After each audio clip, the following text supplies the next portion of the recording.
Hello friends, আশা করি সবাই ভালো আছেন। সাবকনসিয়াস মাইন্ড বা অবচেতন মনের শক্তি যেভাবে আপনার জীবনকে সম্পূর্ণরূপে পাল্টে দিতে পারে তা আজকের ভিডিওটি দেখলেই জানতে পারবেন। কিন্তু যারা জানেন না সাবকনসিয়াস মাইন্ড আসলে কি, তাদের একটু প্রাথমিক ধারণা দিয়ে দিচ্ছি।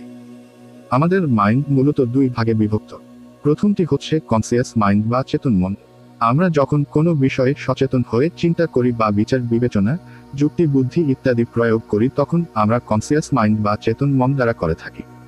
কিন্তু আমাদের এই কনসিয়াস মাইন্ডের নিচের লেয়ারে ও আরেকটি মাইন্ড রয়েছে যা আমাদের জীবনের 95% ক্ষেত্রে ডিরেক্টলি অথবা ইনডিরেক্টলি প্রভাব ফেলে থাকে। আপনি যখন খাবার খান সেটি আপনি কনসিয়াসলি ডাইজেস্ট করেন না।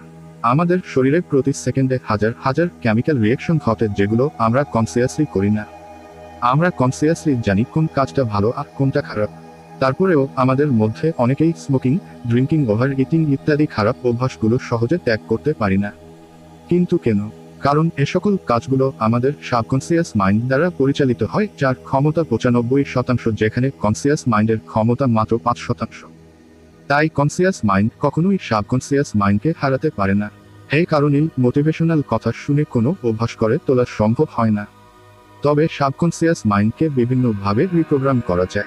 যেহেতু কোনো কাজের সফলতা পেতে আমাদের শরীর ও মন দুটোরই সেরা প্রয়োগ করতে হয়, তাই যদি আপনি আপনার জীবনকে পাল্টাতে চান তাহলে আপনি সেটা কনসিয়াস মাইন্ড দ্বারা নয়, বরং সাবকনসিয়াস মাইন্ড দ্বারা করতে হবে।